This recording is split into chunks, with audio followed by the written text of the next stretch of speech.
Hello, everyone. I'm Sean. This is who? We are the Courageour Frights back once again from their series review. Yes. So this time we're doing Stranger Things, the final season. I guess we'll just give our thoughts on the show as a whole, as well as this final season, the final episode, all that stuff. The movie is considered like a movie. Sort of a movie. I mean, it was in theaters. Yeah, it was in theaters. Not our theater, but no, somewhere. It was at AMC's only, I guess.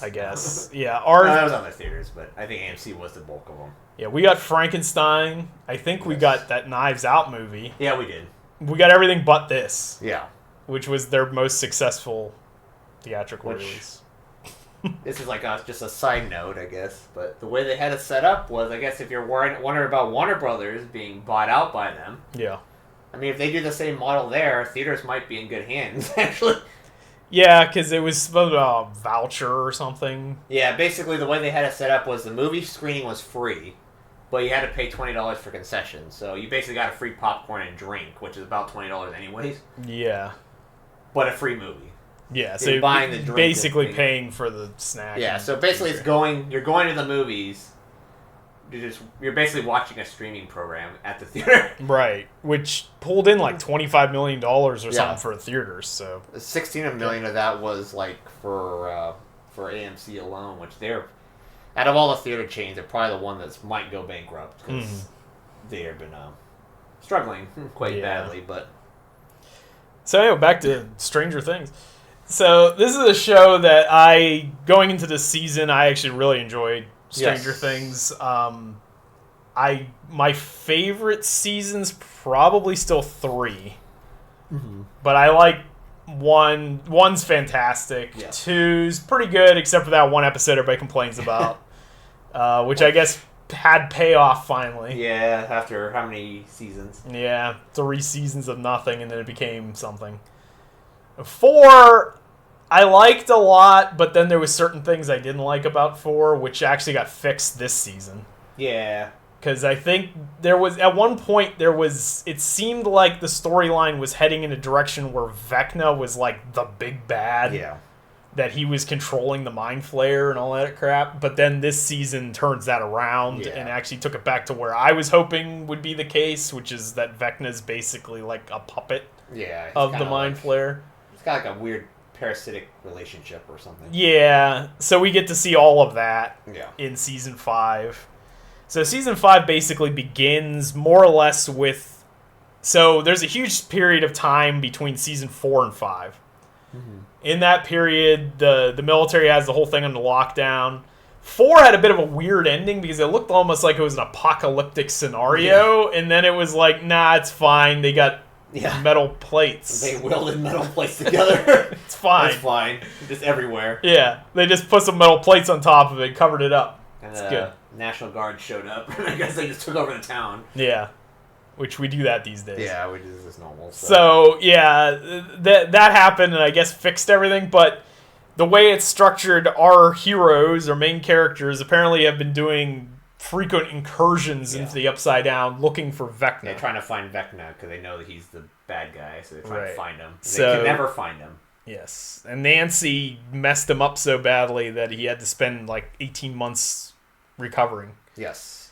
So, because she's Rambo, as we find out at the end. Which I guess they did talk about it in their show that he had like burn marks. I didn't even realize that he had burn marks on his body. There's actually a really cool thing with that. That's the reason why he looks like Groot this season. Yeah. Because he looks like a weird tree man. Because he's like covered in vines, and that wasn't a thing before. But it's because those weird flesh vines that are in the Upside Down like wrapped around him and pulled him down into the tunnels or something. So at the end of Season 4, they ambush Vecna and they hit him with a bunch of Molotovs and shoot him repeatedly. And then he pulls a Michael Myers because he falls out the window, and then by the time they look, he's gone. Yeah, because he got shot 6 times. 6 times? Yeah, I shot him 6 times. And then he just fell.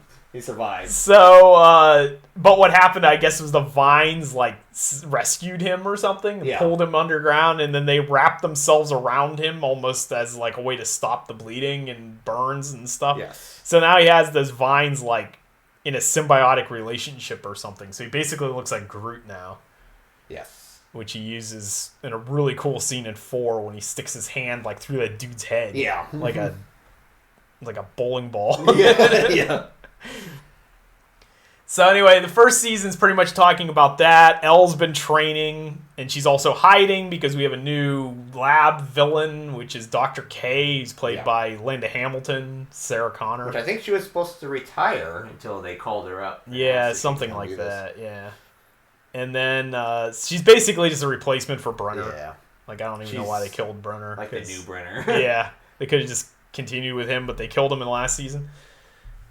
So, like, that's kind of the subplot going on, and then Vecna is up to his old shenanigans. Yeah, because, like I said, they've been trying to find him for this many times. They did, like 40 crawls or something. Yeah. Which the first episode's called The Crawls, because it's basically them doing it. Mm. And they could never find him. They're, like, wondering why. Why can't we find him? Is he just hiding? Is he dead? Like, they don't know anything about him. He's now manifesting himself as Mr. What's-It. Yeah. Who's this creepy-ass dude that lurks around children. Yeah, he just like he's like a guy in a trench coat just in a van. He's a white van and candy. Yeah, he's an interesting character. Which this is based on a semi-true story because I guess there was a story where a class in the 1960s, all the students in the class apparently had this dream about this guy in a hat, and that's kind of the basis for. They all disappeared one day. Yes. The teacher. Except one kid. At 2:17 in the morning. Yeah, 2:17 in the morning. So, yeah, that's very similar to that, which is what the Duffers do. They take like a real-world conspiracy theory, like Montauk. If you don't know about Montauk, look it up. It was a town in New Jersey. It was a basis for all of Stranger Things before it became Stranger Things. And that's how they pitched the show in the first place. And then Mr. What's-It was another situation, which... I guess we're getting way ahead of ourselves here, but there's a spin-off coming, which, I mean, might be another weird conspiracy theory or something. So that's the basis for that, and then at the end, Holly gets taken by a Demogorgon. Yeah, and then that was like, what was that, episode 2 out of, like, I think that was the second episode. Yeah, I think so, yeah. It was like, I think it's called, like, the Vanishing of Holly Byers, or Holly Byers. Holly Wheeler. Filer's gonna think there's some secret episode or something. Yes. But, so eventually, I got ahead of myself there, but eventually that's how that storyline goes. Yes. Holly gets taken, Mike's mom gets severely injured by a Demogorgon, Ted's in a coma. Yeah, Ted just disappears. which is no different than any other episode in the series.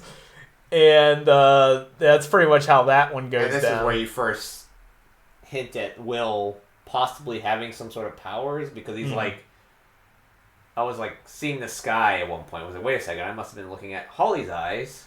Yeah. Which is like on the, like whatever the, what's that thing called? It's like the weird... Tilt-a-whirl thing. Yeah, it's like the thing at the playgrounds or whatever. Right, I don't remember what that thing's called, but that's... And it's like, oh, that must have been Holly's viewpoint, not... whoever's viewpoint, Mr. What's-It. I don't know what he said, but he said it was some other viewpoint that he was like, oh, that must be Holly because I was getting dizzy or whatever. Yeah, which Will having powers has been set up like the entire time. He's always had that spidey sense thing. And now it's kind of manifested into a new ability, which starts out as sight jacking, basically. Yeah. If you've played Siren. Yeah, he's sight jacking. It's pretty much what he can do. He can see through other characters' points of view. Like all the Demogorgons and all the other stuff. Vecna. Anything on the hive mind, because it's like, he has to be close, though. Right. And then, what was 3 about? The 3 was, I think they kind of remember their plan, because they find out that a lot of the kids have been seeing Mr. What's-It or whatever. And I believe they're like, we need... Don't they need someone... They need like Derek Turnbow or something. Oh yeah, it ends up Eric with Cartman had to be there. Eric Cartman. I don't know really not sure, but let me just read. Yeah, Derek. Yeah, because that's the Derek Turnbow or whatever. Yeah, that's when they introduced dipshit Derek. Yeah, because they needed like a trap or something. Yeah, delightful Derek. Yeah, to get the Demogorgon, or at least what was the trap for exactly? I can't remember. Well, yeah, they used it to capture the Demogorgon or something like that. Because they had that whole like Home Alone trap set up in his house. But they had to poison his family. Yeah. And they may be dead. We don't know because they're never seen again. Where Erica made her eat the damn pie or something. Erica was like giving drugs and everything. Yeah, she had drugs in a pie. And Robin was getting people's, like, diazepine or something. Some crazy shit. Some benzodiazepine. He, like, stole from the hospital or something. And then, so that's how they bring Derek into this whole scenario. Yeah. And the fourth episode is the big mid-season break. This was back in November. Yeah. I haven't watched this since it aired, so I don't remember all the details. Yeah, I think the fourth one is the Sorcerer. See, this is like, it ends, I guess I don't break that one yet, but I think this is where you find out, like, I think they try to find who saw Mr. What's-It or whatever. Yeah. So I think they're trying to lead the kids out of there because I guess they know Vecna needed like 12 kids or something. Yeah, because the kids all get taken by the guard or something to this one place, and then they convince Derek to get them out of there. Yeah, because I think when Will sight jacks at one point, he finds out that he needs like 12 kids, like because he draws this thing on the on the barn door wall or something like that.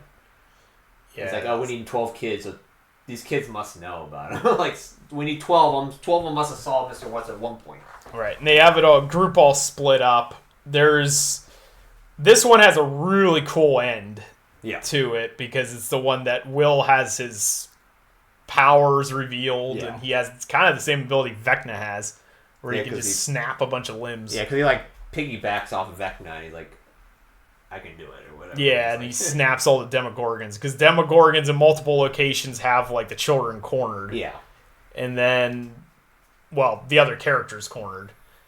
They do run off with the kids, though. Yeah. But he's able to kill the Demogorgons to save, like, Mike and Robin and all those characters. Yeah, Mike, Robin. I think he even saves, like, Sinclair. I forgot, what's his first name? Lucas. They save Lucas because he was like about to get killed. Well, he gets stabbed, but he gets better. Yeah, he got like gashed by the thing, and then he's like fine. He's like, oh, he's fine. Yeah, he doesn't. He just lost a lot of blood while he's laying face first in a puddle in the tunnel. It's entirely fine. It's fine. Yeah, and so that's pretty much the first half of it. The other plot point is Robin's now like the DJ in town, and Steve is helping her out at the Squawk. So there's all that. And there's kind also of like stuff a going plot on. point where there's a lot of subplots. Yeah, because there's like Steve and what's his face? Steve and what's his face are having like problems. Dustin, yeah, they're having like problems with like I guess Dustin kind of has some of that guilt from Eddie dying. And he's kind of pushing everyone away type of thing. Right. Which a lot of people... traumatic type of thing. Yeah, a lot of people didn't figure this out, but Susie's not mentioned at all in this season, and it's because that I guess Dustin and her broke up at some point while he was pushing everybody away. Yeah. Which I mean, they should have said something about that, but at the same time, people complain how long the episodes are anyway. They could have had at least one little line. They could have had something. Been like, let's go talk to Susie or whatever. It's like, I broke up with her or something. Right, yeah, it could have been anything, Yeah, it was like... But the way he's being a kind of a dick to Steve, it's like... Steve's wondering what's going on because he's like... Like, the very first scene is him, like, trying to, like, honor Eddie's memory. Yeah. And then you have, like, the basketball team just comes, like, beats him up. Yeah. So, because he's, like... Because they think he's, like, a devil worshiper still. Yeah, they're still on that crap. Yeah. Like, so Will gets his sorcerer powers, and then everybody ended at mostly a high, at least as far as the internet was going. Yeah, a lot of people really liked it. Most people liked it, and then the second part came out on Christmas Day. Their highs and lows. Caused the whole big fucking can of worms with that, and I mean, whatever. Some of the episodes aren't as good as they could have been, or what have you, but I don't think it deserved the weird blow up it got. Especially that episode, and it was kind of weird because everyone like hated it. It wasn't just like one group of people; like everyone. Yeah, it's weird. I didn't. We'll get to mind it. No, I didn't. But so spoilers. We don't hate the show. Yeah. So if you're looking for hate, you can look at basically anybody else's video. You can go look at any YouTube video with like a crying face of like Dustin or something. Like, I don't know. There's gotta be some. Like, Brie Larson's just there. It's just Brie Larson for no reason. then you can probably get that part of it. Go watch Yellow Flash or like any of those channels. Doomcock. Yeah. I don't even think he's around anymore, but I don't know if he is or not. Probably had to change his name. I got out of that scene a long time ago. So then part 2 starts in December. The main focus in part 2, at least at the beginning, seems to be mostly Max. Yeah. In the other world where Dimension X or whatever inside Vecna's mind. So Max has been trapped there since season 4. Yeah. She's still in a coma. But she lives in this cave, and she's managed to survive Vecna's attempts to kill her over the years, over the months or whatever. Yeah. So Holly ends up with him at one point, or with Max at one point in the cave, and so she kind of takes her under her wing and tells her that, Henry's evil. Henry's a bad guy. Yeah, he's Vecna. And so that's a big part of the first half of it. So, and then the other thing they're trying to do is use a Demogorgon for Will to enter the hive mind or something. Yeah, because they have 2 plans. One plan is how do we reach out to Vecna or whatever. Yeah. Lucas thought of, we need to, what did he thought, it was looking at popcorn, and he somehow thought of an idea of just getting close to a Demogorgon. That way Will can kind of tap into his mind and then attack him and basically kill him there. Right. Using his own powers. Later, the popcorn analogy actually makes sense because they fry the Demogorgon. Yeah, they fry it at one point. But his sister's idea. What was his sister's idea? I don't even remember that part. They had 2 different ideas and they were doing both of them. Yeah. One, I don't remember Lucas because I like the big focus of the show because at one point they end up bringing in Mr. Clark, but that's later. Yeah. I think Mr. Clark was her idea because her idea was to use because she looked at a tower or something. Which I think that was a later episode. And it's we need to find Dustin in them. Where are they at? That is pretty funny when they go to get Mr. Clark and he's just it's 5 a.m. I'm not coming out here, and they're Dustin's in danger. Yeah, it's what do you think? Why didn't you start with that? Yeah, and that's we need to find Dustin. The person that knows how to make this Dustin radio is Mr. Clark, so we need him.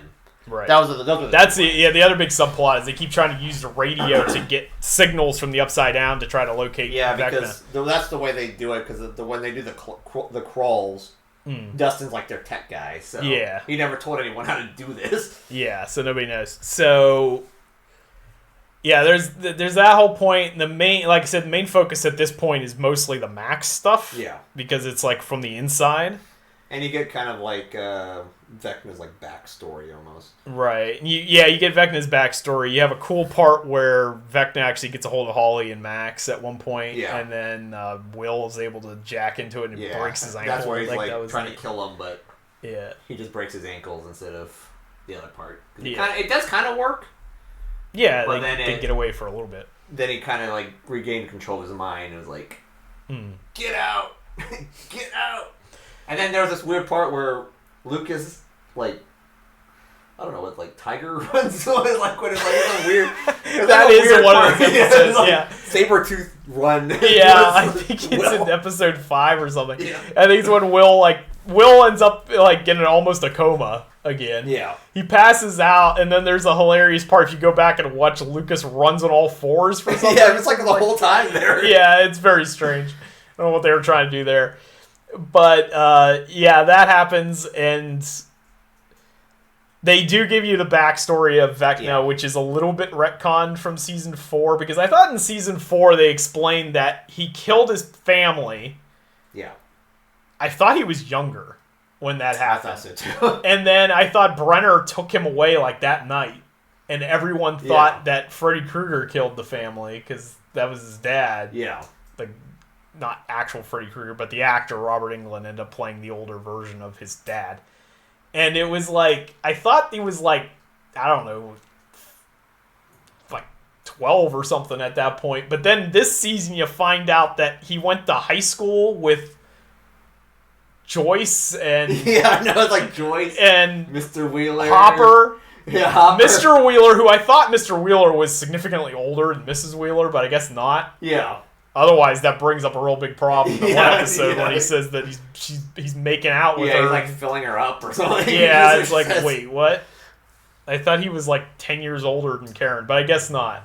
They made him young. Well, there's also the big problem where Holly is like 10 years older than she should be. Yeah. Which I thought was funny because they had a big argument earlier in the season when they were like, you don't even know how old your daughter is. Yeah. And it's like, I mean, can you blame him? Yeah. She's not even the same person anymore. She just changes her face every season. Yeah. It's like their daughter's not even the same person. She's a changeling. Yeah. So, yeah, there's a lot going on in this season, to be honest. Yeah. But they did retcon some crap. There was a Broadway musical stage play that no one saw. Yes. That's apparently canon to this series. Somehow Vecna returns. Yeah, and that they touch on it in this show because every once in a while Max goes through his thoughts, through Vecna's thoughts, and she ends up in the 50s. Yeah. And that's where that is happening, and that's part of the Broadway play thing. Oh, is that what that's from? Yeah. Okay. That's all the play is basically about them in school and Joyce putting together like a play in high school. Is that play where they're like drumming, like those like yeah, they're, like drumming in the like the skull masks? Yeah, whatever that was. Yeah, that's like what that's about.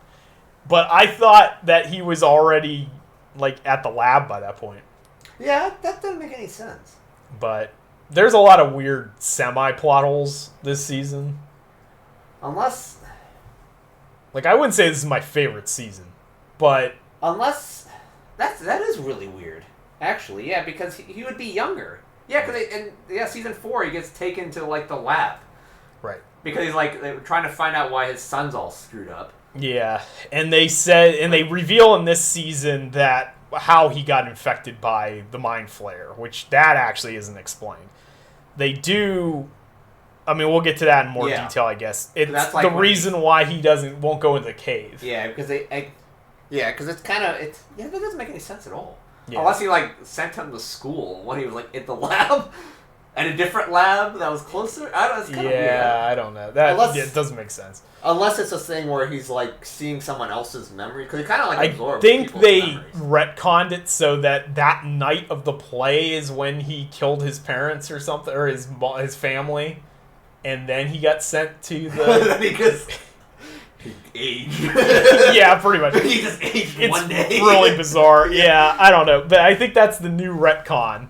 Okay. Is that after the play is when he killed his family and then got taken to the lab. Yeah, because he was pretty young in that. Because he was like looking at the grandfather clock, and he was like not even that tall. No. Yeah, and they had the same actor playing him as a kid this time, but like 3 years passed in real life, so he's like way older than. Yeah. So yeah, that's kind of a weird plot hole.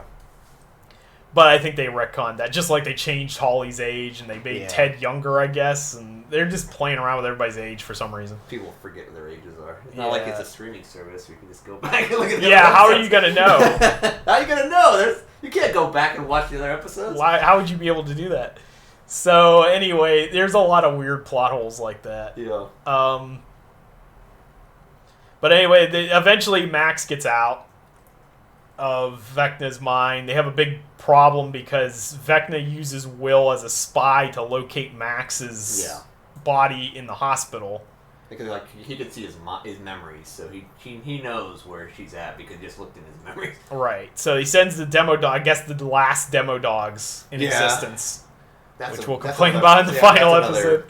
Point that's kind of weird. But I guess Will killed every Demogorgon earlier, and now the last demo dogs in the world go out to capture Max, and Karen ends up taking them out with a dryer and an oxygen tank. Yes. So she has like her explosion action moment. Yeah, where she gets better Yes. She's like ripped to shreds, can't talk and can't walk, but she gets better. She can talk a little bit. A little bit. And that explosion gave her enough strength to be able to The talk. hot air that she inhaled, like the air went right into her larynx. Yeah. She can talk again. Healed it. Yeah. And then Max is back. She ends up coming through the portal. But this is probably the most annoying part of the show because as Max is leaving, Holly's like, wait, I got like 250 questions to ask you right before you go. Just how am I supposed to do this and that and everything else and like all this crap and there's like this portal is gonna close. Yeah. The song doesn't go on forever. Yeah. But I guess what Max, this is where it reveals that if you're in the Upside Down type of, or like that world, the music's actually not what can bring you back. It's really anything that's like... Well, they say that, but the music is when the portal opens. Yeah. So it doesn't make sense because Lucas is always there. Yeah. Actually, is there a point where Eric Cartman sees his like way out at one point? Maybe that's... I don't think. Or maybe that was Mr. What's-It coming through the portal. Or that could have been that, yeah. But it's like, that was like the thing, was like you have to have something that you're, I don't know, very strongly attached to. Yeah. And that opens up a portal instead of the actual music. But the only way they could find the portal is by hearing the song. Yeah. So... Yeah, I know. I don't think that makes any sense. Because we find out that Holly has like the charm, like the thing that Mike made for her like 25 minutes ago. 25 minutes ago. That was enough to give her so much. It gives her all her courage to it. Yeah. It's her most treasured possession that Mike just made up out of it. He got one of his D&D figures he's going to throw out in the garbage. Yeah. Like 3 episodes. Yeah, it happened literally like the first or second episode. Yeah.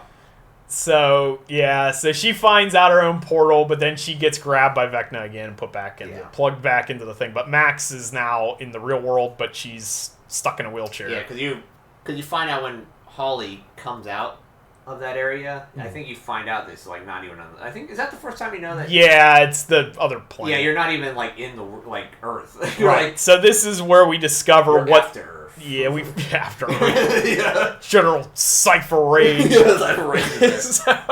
So anyway, they this is where they reveal what the Upside Down actually is, and we find out in more detail in episode 7. Yeah, everyone's favorite episode. Because she pulls out the Palm Tree Delight bong. Yeah, your theory is that. What is your theory? Those tubes that are down the kids' throats. Palm Tree Delight is going right to their lungs. Pumping purple Palm Tree Delight into their lungs. Vecna just because you don't, like I say, you don't know where Argyle's at. That's true. And they always talk about purple Palm Tree Delight. I have a theory about Argyle. Yeah, so that's where it's at. It's on this other planet. Yeah. So they reveal that there's actually what the Upside Down is. They don't actually reveal this in detail till the next episode, but the Upside Down is actually a bridge between Earth and another planet, which they sometimes call Dimension X or the Abyss. Yeah. And I guess that planet is the origin of the Demogorgons and the Mind Flayer. Everything. All that shit comes from this other planet. And then when they did that crap with when L threw Henry through the dimensions or some shit like that, it created the Upside Down or something. It like connected, so that's why the Upside Down looks like Hawkins in like 1983 or whenever that. Yeah, because I think Brenner 1981. Wasn't Brenner working on like exotic matter at this point? Probably. And I think there's so was that episode 7? They find his notebook or something. Yeah, because they say when that opens up, whatever that time period. It like just instantly starts at that point. So his notebook was there already, and it had the exotic matter in there. Right. So it must have been like he must have been working on this thing before, and I think it just opened up around it. Yeah. So it was like in that dimension or whatever. Yeah, and then there's Dustin, Steve, Jonathan, and Nancy are in the Upside Down during this thing. They go to the Hawkins lab in the Upside Down, and then they find this weird energy that's over top of the lab. Yeah, because they find out, like... Because before this, they went to another area where they see the, like, flesh wall or whatever. It's just kind of like this thing that's out in the middle of nowhere. It's like a vine wall. Right, when Elle came across that earlier. Yeah. Because, like, Elle and Hopper are doing something in a different another location. And they end up discovering Kali. Yeah. From episode... The one everyone hates. Yeah. Episode... 7 or 8 or something of season 2. Oh. Where they introduce you Kali. Yeah, bitchin'. So, Kali's back... And she's like part of the Dr. K was experimenting on her or something. Yeah, like it's like a big plot. A lot of people thought that Kali was actually like a double agent or something like that. I had that theory too at one point, but she turned out to not be for the most part. She was just kind of like trapped there, but you find out later. I don't even know if that's which episode was that even. I don't even know. Like, it shows up somewhere. Yeah, we're just doing the synopsis off the top of our head. Yeah, because I watched these 3 episodes like I did second day came out. So yeah. I don't really remember. I saw them twice and I don't remember. Yeah. But yeah, because I watched them on my own and then I watched them with you after it came out. Yeah, because they're saying I think Kali was seeing that they're trying to restart the program again. Yeah, because everybody has Henry's blood. Yeah. Elle and Kali have Henry's blood, so anybody has that blood, they're trying to connect. They're trying to capture so they can replicate it to use against the Russians or something. Which, Welcome to Derry had that exact same plot this season, where they were going to capture Pennywise and unleash him on the Soviet Union, which is a really stupid idea. What? That's an even dumber idea than this, but. They're going to send him to Russia, and then he's just going to hibernate for 27 years. Yeah. It's like, you're going to be in real trouble in 2 decades, Khrushchev. Hopefully the Soviet Union's still around. Yeah, hopefully. But otherwise, it's going to be a real awkward situation. Yeah. But anyway, this show, Linda Hamilton's trying to use the kids as a weapon against the Soviets or some crap. Which she's so hell-bent on doing this, she's willing to risk the planet, I guess, in the process, which is really stupid, but okay. Because of Judgment Day. Yeah, she's about to bring about Judgment Day. Yeah. Skynet's going to be here in how many years? 20 years? Yeah. So they end up... They see this energy above the lab. Yeah. Nancy and Jonathan and them see the energy. Initially... Dustin thinks it's a shield generator. Yeah. That they can knock down. Star Wars. Yeah. To knock down the barrier so they can get through that wall. How did they find where this at? I know Dustin was doing some weird protractors or something. It was he was connecting dots, but I don't remember how he even figured that out. Yeah, I don't know. But he ended up finding Brenner's notebook. Yeah. And he discovers what the thing is, and it's exotic matter, which apparently is holding the whole thing together. Yeah. And then Nancy shoots it, and it punches a hole in the wall that they have, and it turns out that the wall is just leading to space. Yeah, nothing. You just get sucked out into a void. Yeah. So, but she didn't destroy it enough. She just damaged it.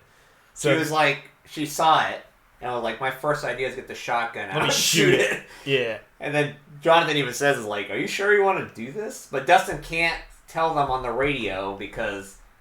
Him and Steve got into a fight about some crap, and then he broke the antenna. Yeah, because they're fighting, and then I think they're fighting in the lab area. Yeah, it's kind of But that's when Dustin discovers that stuff because he ends up pushing through the wall or something, and then he finds that stuff. So, and this is one thing I would point out is I would really like them to do is to publish Brenner's notebook. Yeah. In real life. Because I think that stuff would be far more interesting than any of the bullshit that they put out. Because if you don't know about Stranger Things, ancillary material, expanded universe lore, novelization, the novel crap is the most uninteresting concepts. I haven't read any of them because they're not interesting. They're literally about Max in California. Yeah, Max in before California. Anything happened. Or Robin at Chips Ahoy. Scoops Ahoy, yeah. Yeah, it's stupid crap. Robin before season 3. Well, she didn't encounter anything before season 3. Nothing. It'd just be a normal, young adult drama in high school book. And she was kind of an outcast in high school anyways. Right. And this show does have drama. I love the characters in this show, but, we're all watching this because it's a sci-fi thing. Like, so it makes way more sense for them to do something like Brenner's Notebook or something about the lab experiments, something along those lines. Yeah, not whatever. Not crap about family drama or whatever. Like Max in California. Like, what's she going to do? Skateboard, play video games, get beat by her brother.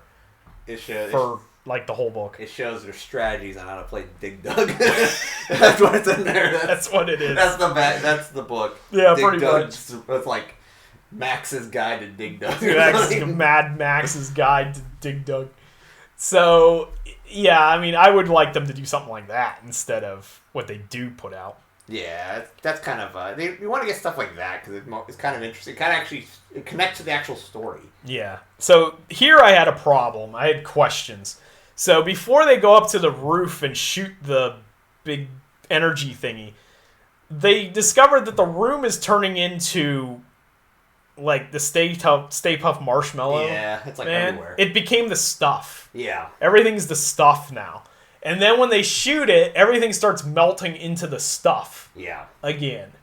And then there's this scene, one of the scenes everybody frickin' hates on the internet, is apparently we get a scene where Jonathan and Nancy are on a table and they break up, which apparently people couldn't figure out that was a breakup even though they said, will you not marry me? And my unproposal. And then she took the ring and threw it across the room. Yes. And they just talked about how they get on each other's nerves all the time and that they're not right for each other. It's a very healthy breakup, apparently. Yeah, I mean, that's what it is. They still love each other, but they don't work together. At least not at this stage in their lives. They're too separate, I guess. Yeah. Too different. Yeah, and it's like, at least at this point in their life, their relationship isn't working. Yeah. So it's a breakup, but on good terms. Because it connects to season 4. Because Jonathan, this is when Jonathan was over in California. Right. And she was over here, and they talk about how she could have went over there, but... They kind of touched on that in the series, too. And he doesn't want to talk to her. He's, like, trying to avoid her or whatever. Yeah, he's like, I didn't apply to the college. And she's like, I know you didn't. Yeah. So, yeah, it's been brewing for a while. Yeah. And he's like a stoner all season. Yeah, he's just smoking purple palm tree delight. Purple palm tree delight. That Vecna powder. Yeah. So that scene happens, and then they're bickering so long that the floor hardens. Yeah. The stuff becomes hardened. Which I guess the idea of that is the reason why everything's melting around them that they're not is I heard somewhere that it's because that stuff's been there longer. It's been in more contact for a longer time than they have. My personal theory is that it has to do with living organic material versus inorganic. I agree with that one because there is when they're walking through that tunnel or whatever, you see the soldiers, they're not like melted. They're just in this the floor. Yeah. Because obviously they must have went up there and shot it as well. Yeah, probably. And it just melted them because they couldn't get out. Yeah, so it's like a period of time where that stuff melts and then it eventually hardens. Once the energy source stabilizes, everything cools down and hardens. But it's not really even cooling down. It's more like it's melting on a molecular level. Yeah. But my theory is because organic molecules are in motion. Yeah. Inorganic molecules are not in motion, or at least not as much friction or whatever. So therefore, it melts faster. That's just breaks the bonds and stuff. Yeah, that's my personal theory. It's pseudo whatever. It's sci-fi. Yeah, it's hard sci-fi. So yeah, so it doesn't actually say that. That's just what I think happened. But that's the problem with the show in general. My criticisms are they don't actually explain certain things. And then you get the rest of season, or the last episode, is a bunch of scenes where you get a bunch of Death Star destruction plan scenes. Where we plan out the run on the Death Star. Dustin basically comes up with the whole attack plan, except for Steve is actually the one that comes up with the true plan. Yes. They discover that what Vecna's been doing this entire time is he's trying to merge the worlds he's trying to merge the Abyss with Earth. Yeah, 'cause I think, was it Will sees it in one of his visions or something. If I remember where he's like, something about the joining. Yeah. Which they're like, and he needs, what's the joining? What are they talking about? Right, and he needs 12 kids stuck to the wall to do 12 kids that can be manipulated, I guess. Yeah. easily manipulated kids. So that's what his plan is, which would obviously end in the destruction of the world as we know it. Yeah. And Dr. K still was worried about Elle. Of Elle's powers. Even though in the final episode she does find the plan and know that that's what's happening, and she just doesn't care. They don't care. She just waits back at the base for them to come back so that she can ambush them at the end and try to steal Elle. It's like you didn't help in any way. Like I thought what would happen was in the final episode, so I guess we're moving into the final episode. I don't know if we covered everything or not, but moving into the final episode, what I thought was going to happen was that they were going to go into the Upside Down, the main characters were going into the Upside Down. They were going to end up at the Abyss, obviously. Because Steve's plan is just to wait for the Abyss to close down enough that they can climb up the... I think they said, like, how's this going to work? Is it going to go right away, or is it going to take a while? Yeah. So they didn't know at that point. Well, they don't know. It's like, well, we're just going to hopefully hedge our bets here, and hopefully it's going to go slowly. Right. So...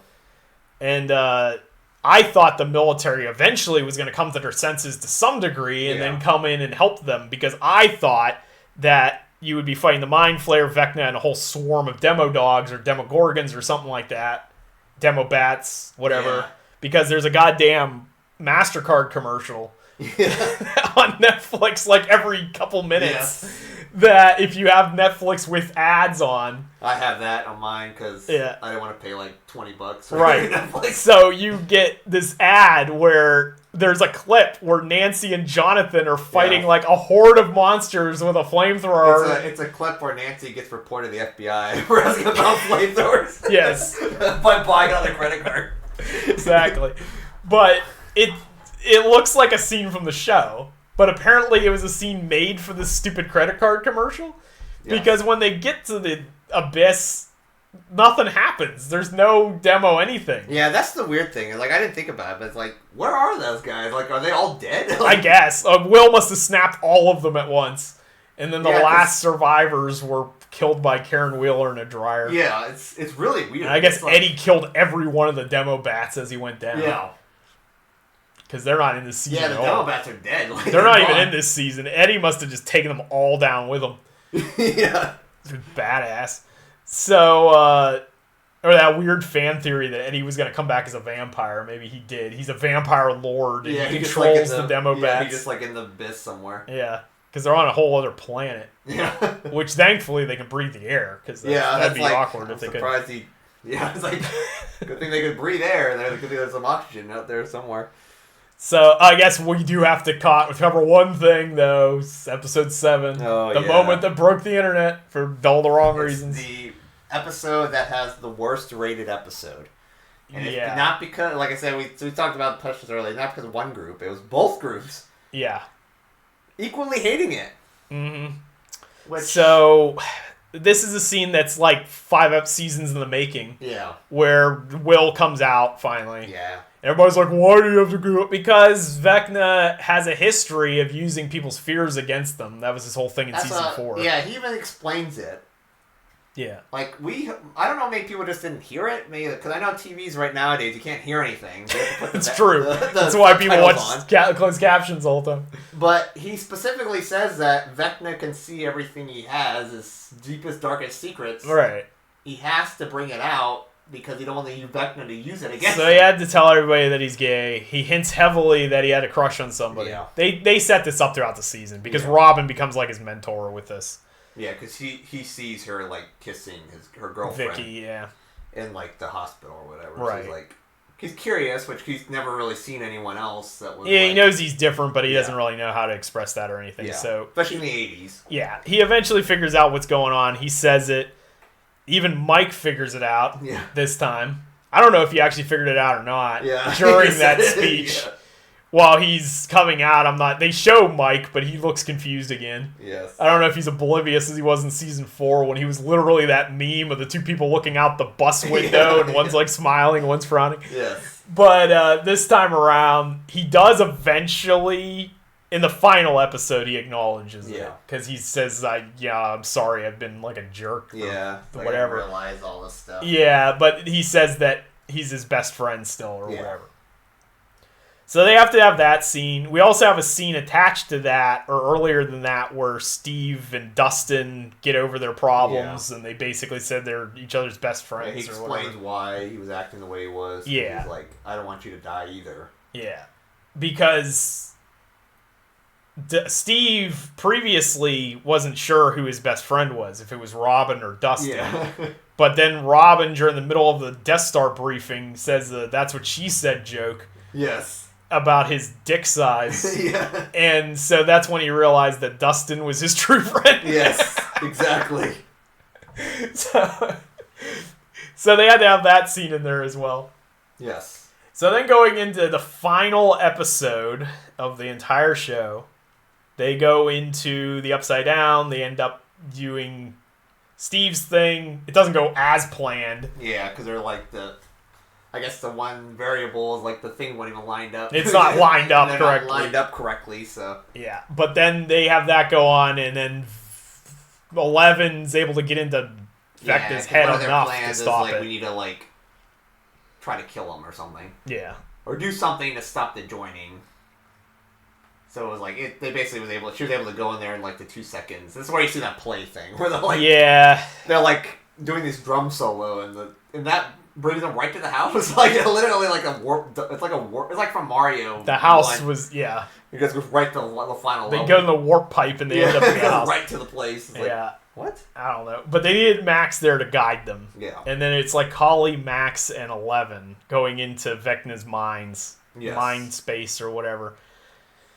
And then you also find out Kali's plan with 11 is we need to die because this program needs to end. Right. The only way it's going to stop is if they die. Yeah. Pretty much. And then Hopper finds out. Yeah, that's why. And he gets real mad. Again, Vecna's using whatever. Using fears against you. Yeah. I actually saw somebody online say that that's never been something Vecna does. It's that's literally all Vecna does. Yeah, his stuff is he's using memory. He's like Freddy Krueger. Yeah, he's using memory. He goes into your mind. Yeah. So that's why Will had to do the thing he did, because he had to get everything off the table.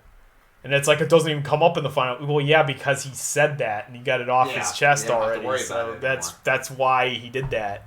He couldn't weaponize it against him.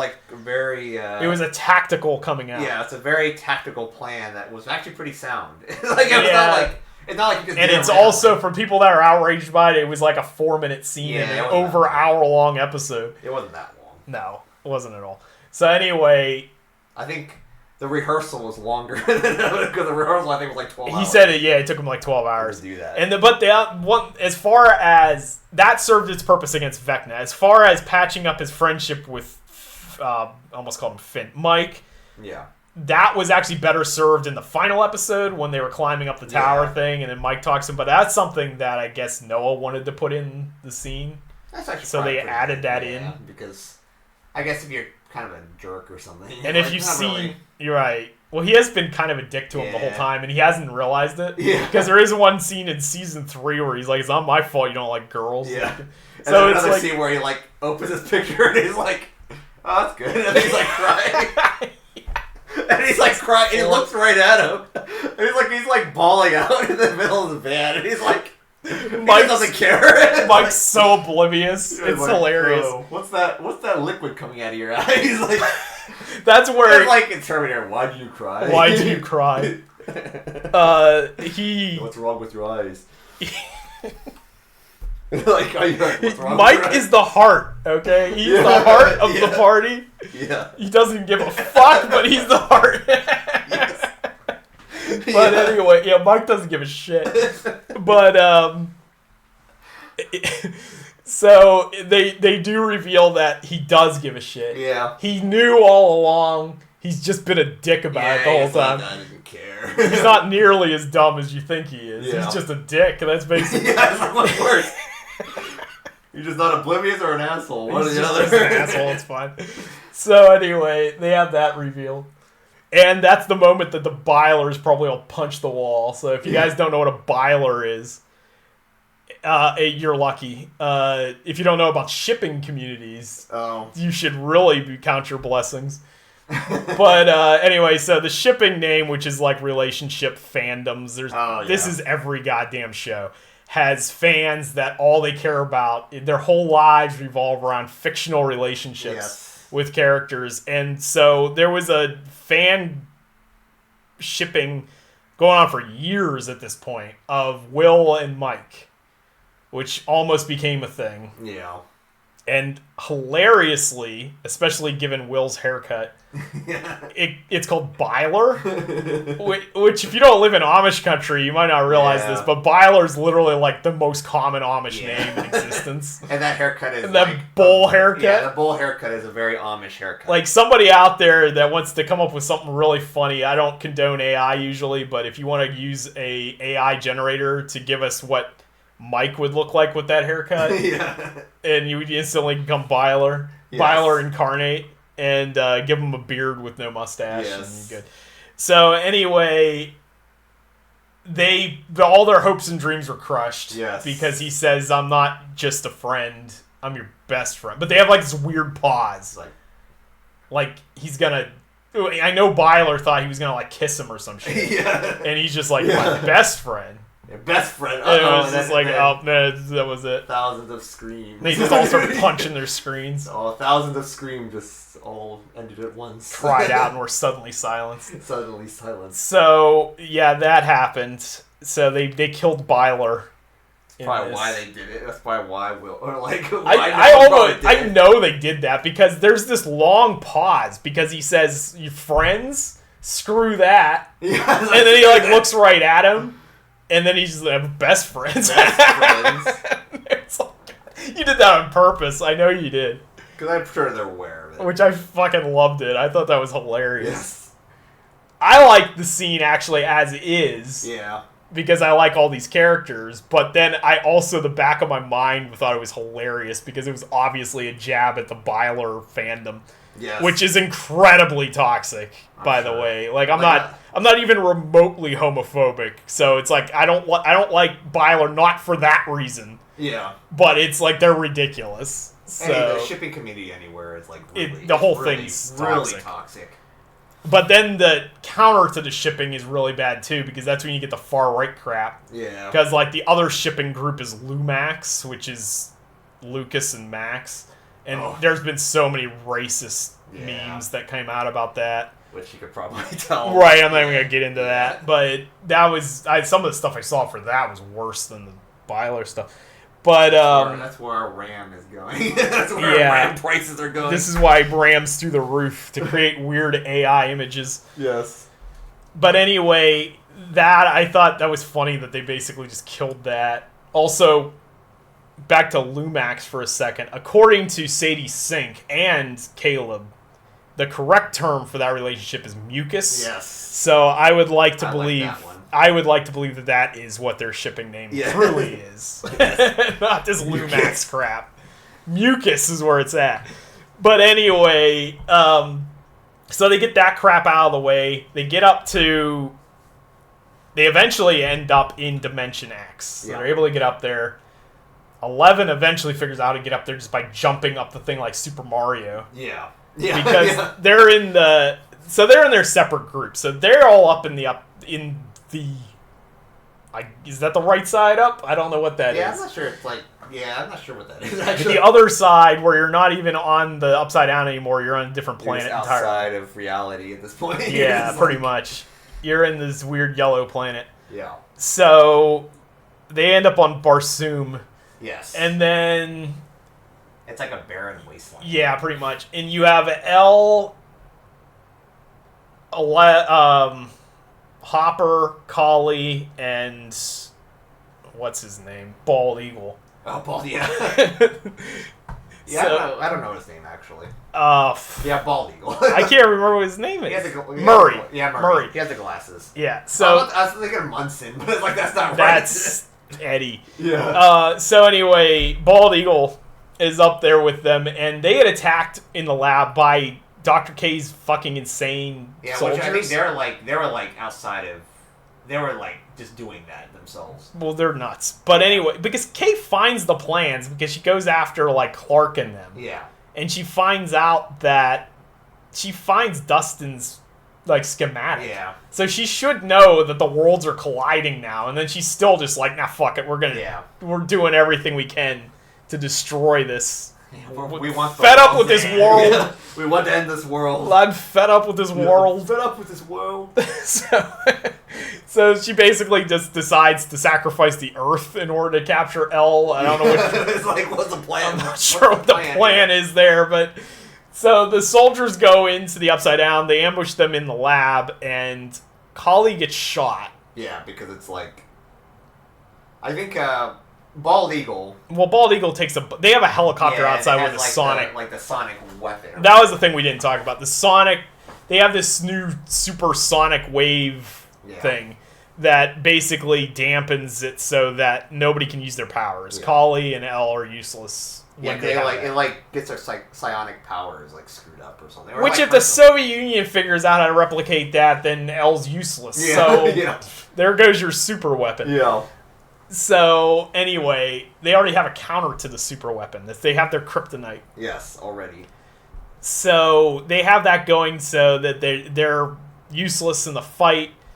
Hopper suddenly remembers that he's Santa Claus from Violent Night, and he takes out an entire hallway full of soldiers in one militarily take. Trained soldiers. Yeah, because he's a 1,000-year-old Viking. He just remembered that. Yeah. So he kills everybody in the hallway, and then they have a helicopter with that sonic thing, and Bald Eagle blows up the helicopter.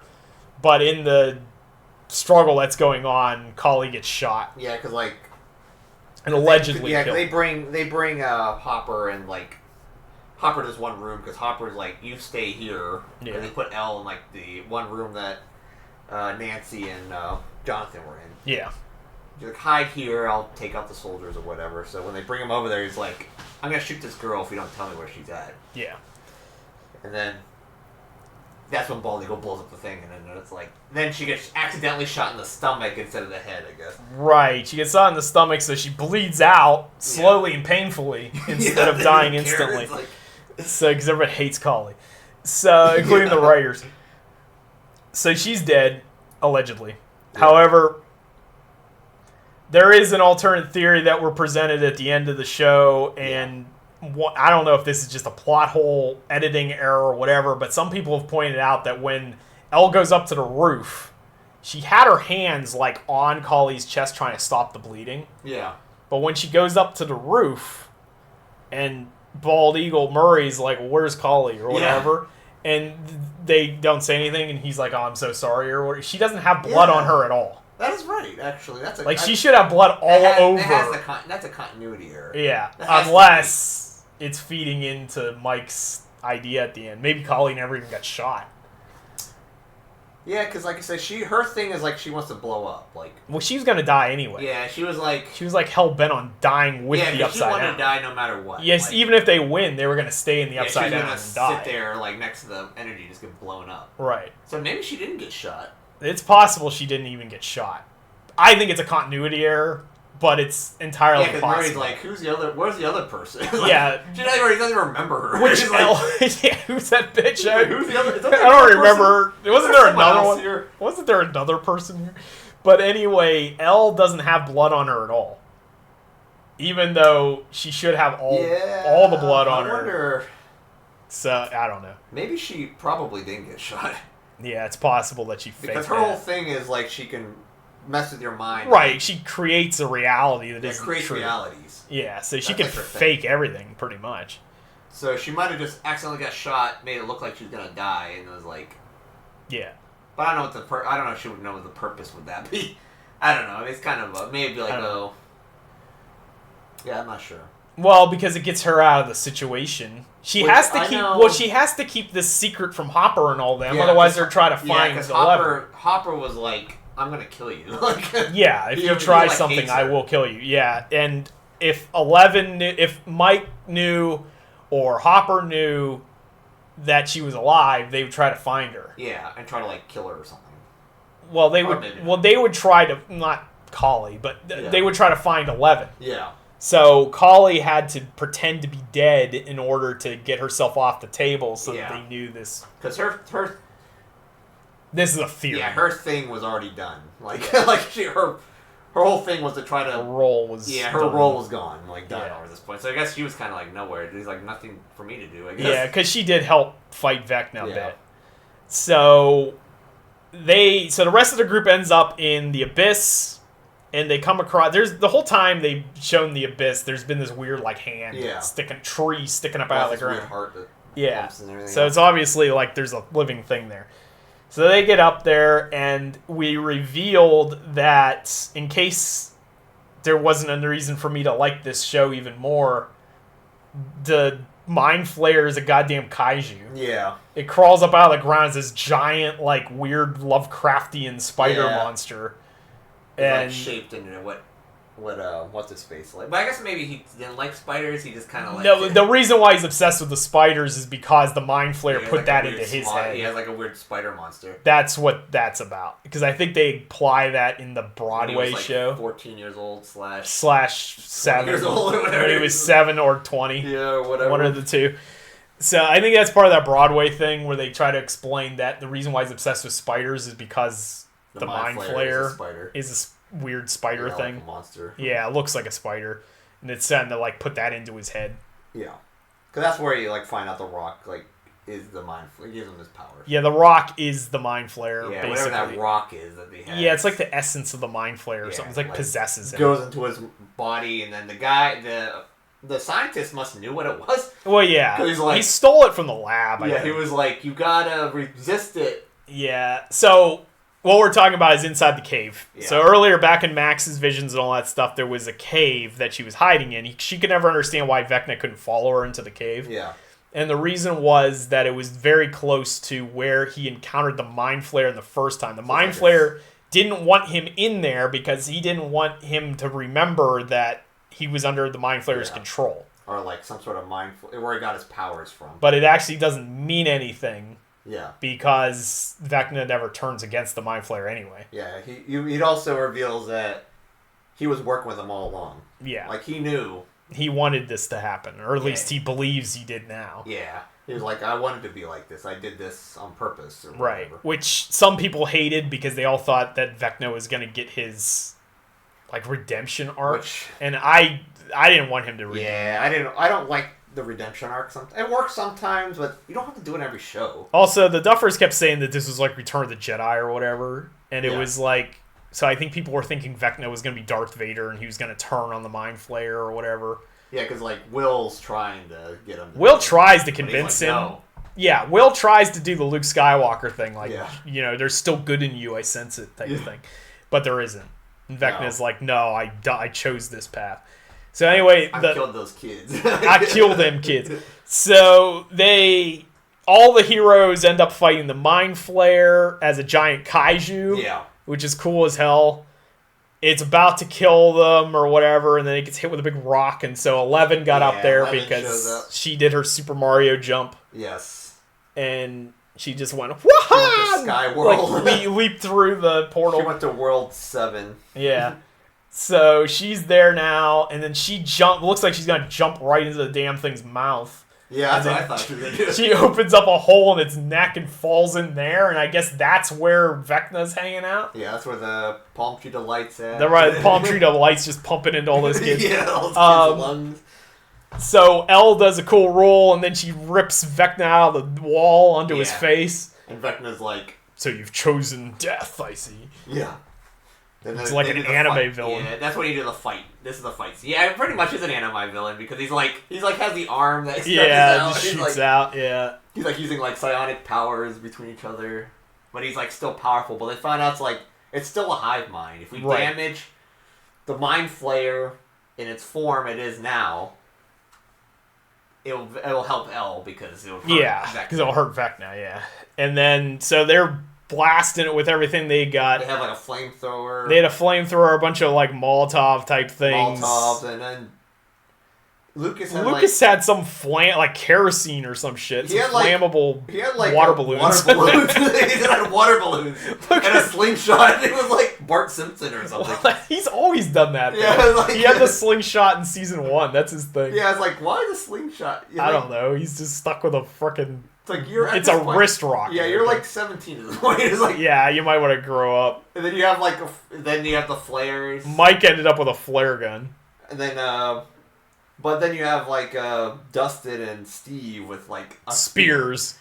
Homemade spears. They're not even like real spears. Yeah, it's not even. Yes, it's tape, a stick, tape, and like a Rambo combat knife. Yeah, and then like garbage can lids. Yeah, garbage can lids with some nails in them. Where the one of them was when Eddie died, so it was like Eddie's dead weapon. Right. Well, that's the thing. It's funny because Steve's like, I want a gun. Yeah. And then Dustin's like, I got something better than the gun. And then he shows him a stick with a knife, and it's like, that's not better than the gun. You got a stick with a pointy end on it. And it gets even better, though. It's like, this was Eddie's. Yeah, this is Eddie's. It's like, you mean the guy that died? Yeah. Yes. Yes. No, you can't die at this point. They also have a fake out earlier where Steve falls off a thing and almost dies, and then Jonathan saves him. Jonathan saves him. I'm waiting for the Jonathan-Steve shipping community. Where's that at? Because they did have that scene where they're talking to each other, and Robin's like, hurry up, you two love birds, or something. So it's... There was a whole scene with Murray calling Mr. Clark Snookums all the time, and that apparently spawned a ship. I think it was a joke ship, but still. With the shipping community, you never know. Because the actor that plays Mr. Clark actually reposted it because somebody posted a thing saying, I'm seeing Clark Murray shipping out here. It's time for this show to end. He reposted it. So, anyway, they blast the hell out of the kaiju from the outside. El's fighting Vecna on the inside. Will hacks into Vecna. Vecna almost wins against El, but Will hacks into his mind, rips his damn arm off, which was cool as hell. And then 11 throws him into this spike and like impales him, which I guess kills the mind flayer as well. Yeah, because it's like I guess like where it was at, it was in his body. So it's the fight is way too short. Yeah, it's pretty and short. It should have included the Demogorgons. Yeah, but it's cool as hell. Yeah, it's just short. It's kind of like I say, the Demogorgon stuff is like they're all dead, I guess. But yeah, it's kind of like maybe they don't have. I don't know why they're there. They're supposed to be somewhere on the planet, according to the Duffers, and it's like, why are they not where the mind flayer's dying? Yeah, wouldn't they be like guarding the mind flayer as like a personal guard or something? He's like getting killed out here, and the Demogorgons are just chilling somewhere. Like, screw it, we hate that guy anyways. Fuck him. He's always in our minds. Dick anyway. He's always in our minds. Poisoning our minds with that purple palm tree shit. Yeah, exactly. Argyle's there just giving everyone purple palm. Giving us brain rot. Yeah. Pumping brain rot into our veins. Yes. So that kills the mind flayer, and then everybody's fine and good. They rescue the kids. Yeah. Everybody's got a purple... everybody has a cloud come out of their mouth, except for Derek, which sort of a joke there that Derek has the mind flayer inside him. Yes. Eric Cartman's got the mind flayer in him. They go back on the truck, everything's fine, everything's good, and then they drive back into the real world, and they hit the tire strip that they got out there. Yes. And the military comes running in because they're just a bunch of assholes that won't quit. Actually, there was one scene, like, you had Vecna was actually still kind of alive. Oh, yeah. And this is where Joyce is like, you fucked with the wrong family. They dropped their one F-bomb for the entire show. You fucked with the wrong family, son. And they just cut his head off. To the family, son. Welcome to the family, son. It just cuts his head off. That was cool. It was actually pretty satisfying. Yeah, I like that a lot. I actually really liked that Joyce was the one to kill Vecna, because, like, this guy's... He screwed everybody over, but he seemed to do the most to her. Yeah, to her family. Like, like pretty badly. Messing with Will right from the start. They killed Bob. Her whole life has been like a nightmare for the last 7 years or whatever. So that was satisfying. Actually, it was a pretty realistic decapitation too. Like, it took her like 7 swings to take his head off. And he was still alive during the whole time. Yeah, and he's like gurgling the whole time he's getting his head cut off. So now there's a weird part about this, though, because one weird thing about that is that Henry went to school with Joyce and Hopper. Yeah, it's really strange. They never mentioned this. It's really strange. They never mentioned who this is. They never mentioned that they know who Vecna is. Yeah. It's really weird. It's like a weird plot. I don't know if it's like a plot. It's not going to be a plot hole. Apparently, the Duffers said they discovered this and discussed it off screen. It's they didn't even realize, I guess. Why would that be off screen? Yeah. I don't know. I feel like the Duffers should put the shit in the show. Because I'm like that, because that's like an important part. Yeah, that could have actually played in pretty importantly. It's like really strange. Like, I know who Mr. What's-It is. That's whatever that kid's name is. Yeah. Like, they could have played something in there. They could have played with the fact that, I mean, maybe if Henry knew Joyce back in high school or something, like some history between them or some crap like that. There's nothing. Really strange. They don't address that at all. Which is really weird, strange. because originally I'm sure that wasn't the plot, because the kid was way too young. They probably put it in there and then forgot. It was like, oh, and then they added it later, which is, I think, the biggest plot problem with this whole thing was that dumb Broadway show. Yeah. It seemed like it caused all kinds of continuity issues, and then they tried to backtrack it to match the Broadway show that no one saw. Yeah. It's very bizarre. I don't know why they threw that element in like the 11th hour just to screw up the continuity. But overall, I enjoyed it for the most part. It does have problems, but I enjoyed it. And then the rest of the episode... So here's where you have the issue.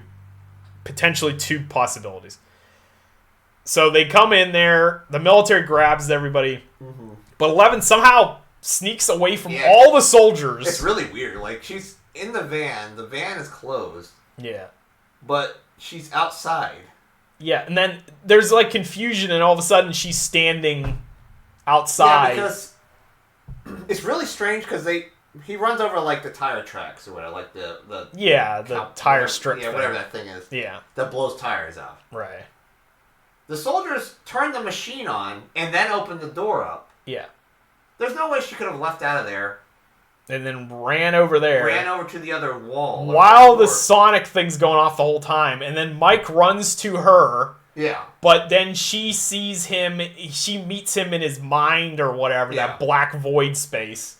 Says that she loves him, kisses him, and says, explain to everybody why I'm doing this. And he's like, I don't even know why the hell you're doing this. And then she's like, I know, but someday you'll understand. Yeah. It's like, will he? But I mean, this is Mike. Mr. knows everything. The older he gets, the more he's going to be like Ted. Like, is he ever going to understand? Probably going to understand less as he gets older. Yeah. But anyway, she's standing there, and then the thing blows up because it's on a timer. Yeah. And then she gets sucked out in a big void explosion. Yeah. And presumably dies. And then everybody's like screaming in slow motion or whatever. Yeah. So that's almost like, I guess, the cynical ending, the more realistic ending or something, but it's not really more realistic. Because it doesn't make any sense. It actually doesn't. It has more plot holes. Because like weird scenes where Derek, for some weird reason, is like, have this weird goofy face. So that's a theory. It's really strange. Derek joked earlier, well, I don't think he joked, he's just delusional. Yeah. He said to Holly earlier that he's best friends with Mike. Yeah. And then when they're in the truck, he waves at Mike, and then Mike like awkwardly waves back like, okay, like. Yeah, it's really strange. And I think that was just him being awkward and weird. Yeah. But there's a theory that the reason why he waves at Mike is because Mike looks over at 11, who's like on his arm, and he smiles to her. But the theory is that 11's not really there, and that Collie's still alive. Because we talked about how she might have not even been shot. Yeah. But there's a theory that Collie's still alive, and that she used L at the L in the truck was actually just like a hologram image, mental image, and it didn't affect the children because L didn't really know the children, and neither did Collie or anything. Yeah. So they're not seeing her. They don't even know who L is. Yeah. So why would they be? They wouldn't ask about her. Yeah. So if that's the case, then Derek saw Mike just smile in his general direction, so that's why he's like waving like an idiot. And he has a weird goofy look. Yeah, I think he's just being an idiot, but that's a possibility. If that's the case, then Elle wasn't even in the truck. Yeah. And it's possible that she was like hanging on the undercarriage or something when they came in. On the roof or something. Which would make way more sense that she managed to slip away. Yeah. Because I think she ends up going underground somewhere and escaping that way in the theory that's presented. Because he talks about like, she's like invisible. Yeah. And then like goes into the cave or whatever and then goes through the Radio Shack. Yeah. Like, it's just him talking, but it's probably the truth. It kind of makes more sense than what they present it with. Also, might be a continuity error again, but when she's doing the mind meld thing with Mike, yeah, she doesn't have a nosebleed, yeah. and she always had a nosebleed before that. And she didn't actually have a blindfold on or anything like that. No, and some fool online again said that doesn't mean anything because they didn't have nosebleeds when they're fighting Vecna, which is bullshit. She had nosebleeds.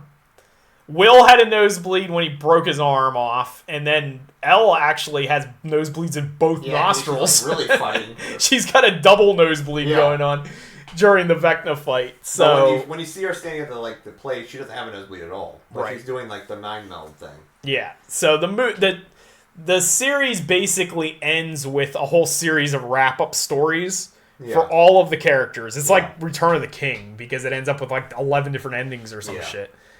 And you find out that the older kids, like Steve, Nancy, Jonathan, and Robin, they all went off to college, and they're planning meeting up in Philadelphia. Philly, that's the closest where everyone lives at. Yeah, it's like a meeting point between everybody, so they're going to meet up once a month, which that's ambitious. Yeah.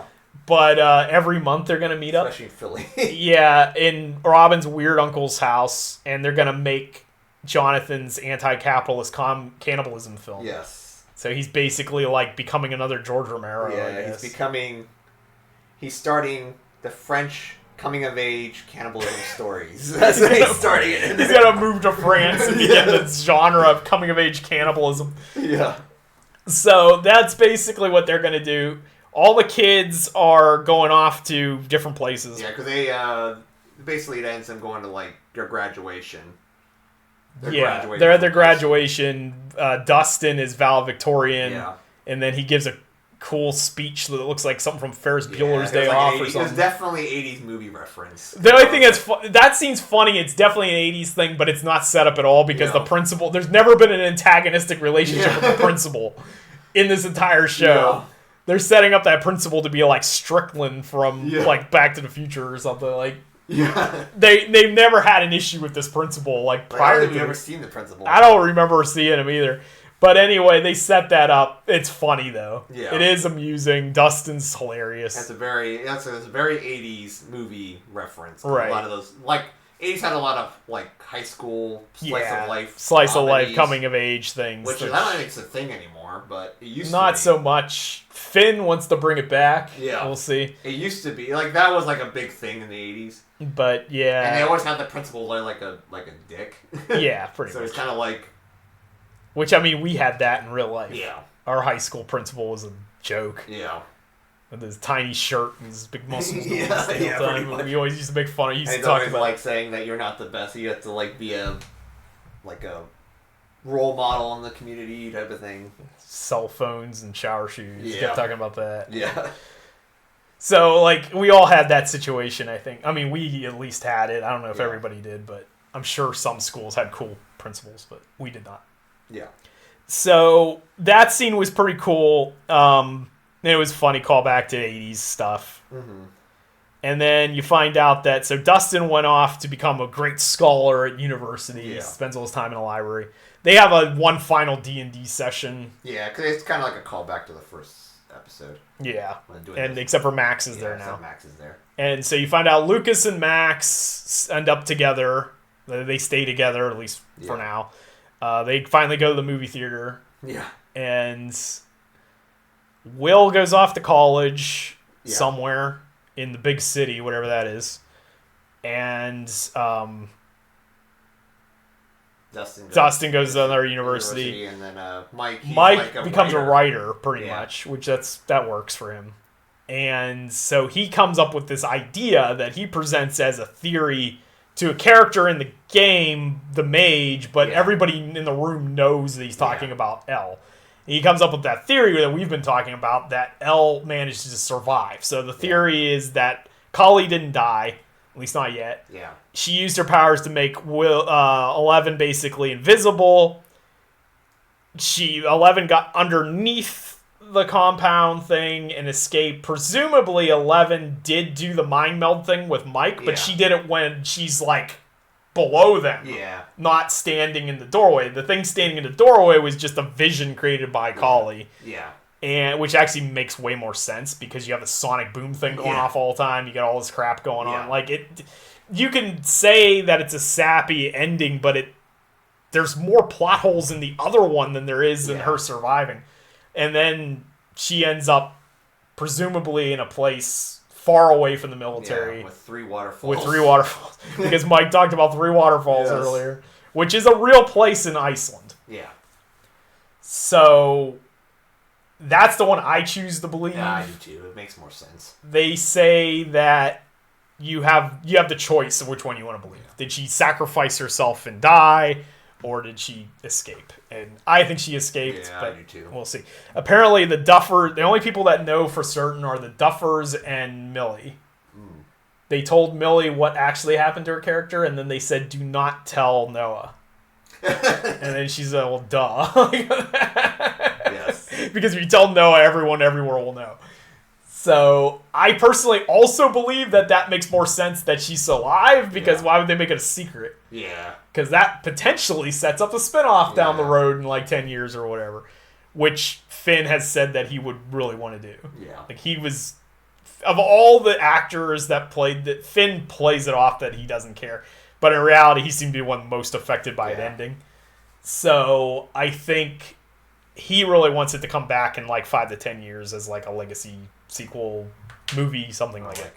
See where I wouldn't mind it coming back, honestly. I know people are like, it's a cash grab, or everything's a cash grab. Yeah. So if you're cynical about it, anything could be a cash grab. I mean, they've told like 12 stories in human history. So pretty much. Everything after that's a cash grab. So I think personally they could have it come back. I think by having, if she's alive and she's at a place with 3 waterfalls, possibly she did that because then somebody would know where to find her. Yeah. Being Mike. Mike go out there. If Mike discovers at some point that there is a real place that matches his description, maybe he'll go out there looking and he'll find her. Yeah. Like that type of thing. So at least somebody has a way of finding her. If shit goes down in the future and they need somebody that can really fight it. Yeah. And it's so bad that it's worth risking her coming back into the, into society again. Yeah. You could come back and revisit that. So that's pretty much for Stranger Things. There's a cartoon coming out this year, which is stupidly designed. Mm-hmm. What it is an 80s spin-off cartoon, which, Ghostbusters had it, RoboCop had it, goddamn Toxic Avenger had it, a children's cartoon. So, it makes sense to do a children's cartoon spin-off. However, they're setting it between season 2 and 3, which makes no sense. Yeah, it's a little bit weird. That's the season break period where, according to Hopper, 11 and Mike have been making out for 8 months straight. Yeah. So obviously, if that's his biggest concern, is keeping the door open 3 inches, I don't see how there was some cataclysmic thing going on that they had to solve every week. Yeah. What you should have done was had it set between 4 and 5 when you had 18 months of crawls going on looking for Vecna. Might have also explained why there was so few Demogorgons, because you killed so many of them in the cartoon show or whatever. But the timing of it in between 2 and 3 is weird. I don't expect much from it. It's obviously not going to be canon because none of those cartoons were canon with their source material. I'll watch it, but I don't expect much. It doesn't even have the voice cast or anything. Yeah, so. I don't think no one's returning. So. And then the other thing is, apparently there's a spin-off happening. They say the spin-off is hinted at in this episode. They said no one will ever get it except for Finn got it, I guess. They're like, you'll never know what it's about. And then I guess Finn Wolfhard immediately told them what it's going to be about. And he was like, you bastard. Yeah. But anyway, normal people apparently can't figure out what it is, but there's got to be a hint in there. It's not supposed to include any of the same characters. It's not supposed to include the Upside Down because that shouldn't exist anymore. And it's not in Hawkins. But it's still in the same universe, so... And I guess they said that it might touch on where The Rock came from or something. Yeah. So it'd have to be a prequel then. That's the only thing I can think of on that. Unless that Rock's still out there somewhere. Yeah. But, I don't know what they're going to do with that. They could be anything. They do make a name draw. Oh, Hopper gets engaged to Joyce at the end. And he says they're going to move to Montauk, which is the location of the real Hawkins. Yeah. So that's kind of funny, but they said that it's not going to include any characters, so I don't think it's about that. Mm-hmm. So I'm not sure what they're going to do with that. The biggest question of all being, which I guess they're never going to explain, is why were there no Demogorgons at the Abyss? My personal fan theory is that this is a big stretch. This is a whole huge helping of copium. But my theory is that the Mind Flayer also did this to other planets at the same time. He opened portals to other worlds. Yeah. And so his armies were split. And he never expected the humans, which are probably the least advanced, to be the ones that would find him. So he sent all his forces to, like, E.T.'s homeworld. He went, and then he sent what was left. All his remaining forces were sent to the planet where Mac from Mac and Me came from. There you go. I think he saw Mac, and he realized that way more resources were required to exterminate that race than he really needed against Earth. Yes. So that's why there's no Demogorgons. Everything was sent to wipe out Mac's homeworld. That's my personal fan theory. Yes.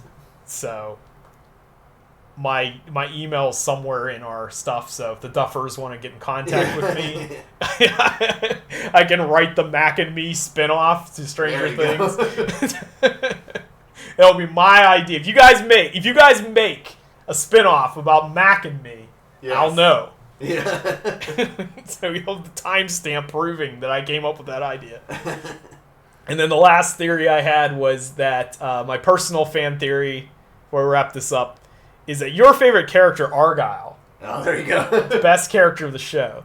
Yes. So at the end of season 4, he just gets into a lotus position in the woods while picking mushrooms, like he's Buddha or Keranos or something, and he just vanishes. Yeah, he's gone. He's never seen again. He's never spoken of again. Yeah. Was Argyle ever really there? No. No, he was not. Yeah, I think he was just a manifestation in Jonathan's mind. Yeah. That dude never actually existed. Yes. They need to have a cut of the show where Argyle's removed from the thing and, like, Jonathan's talking to himself in every scene, and then Will and Mike are just looking at each other like, what is his problem? Like, I don't know. Will's like, he's been doing this for months. I have no idea. Yes. So, I really enjoyed this show. I know it kind of slipped up at the end, but I don't think it was the disaster people were saying it was. Yeah, even season 5, I don't think it was really that big of a misstep. Yeah, I think people were just trying to find a way to bring it down. Well, it got really popular, so everybody had to hate it. Yeah. And a lot of people were saying that everybody's going to forget about it in like a day. I doubt it. It was a 10-year-long phenomenon. Like, it basically reshaped streaming as a whole. And I don't think it started the 80s nostalgia trip, but it certainly propelled it. I mean, it was a huge part of that. Yeah. So, which I don't know if that's ever going to completely go away now. Like, we constantly revisit the 80s in movies and TV shows, and so I think it's going to have its own lasting mark. It took a whole bunch of ideas from other stuff, but it did it in a way that seemed fresh. Mm-hmm.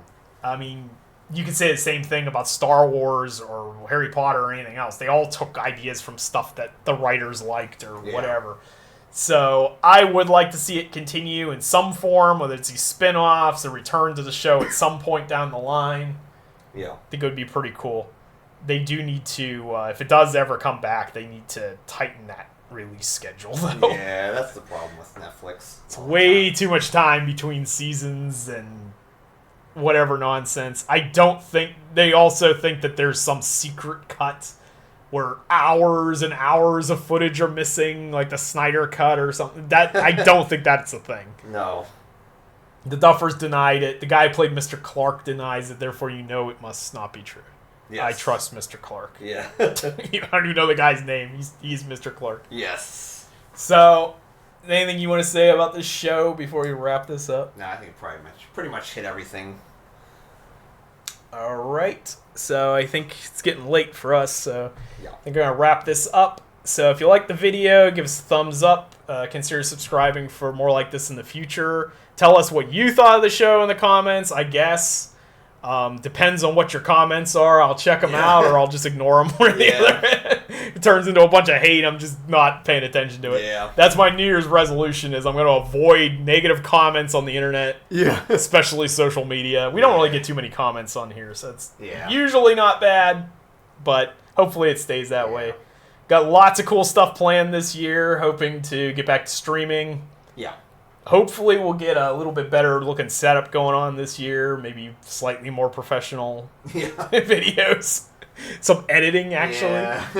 Be like a real channel, maybe, by the end of the year.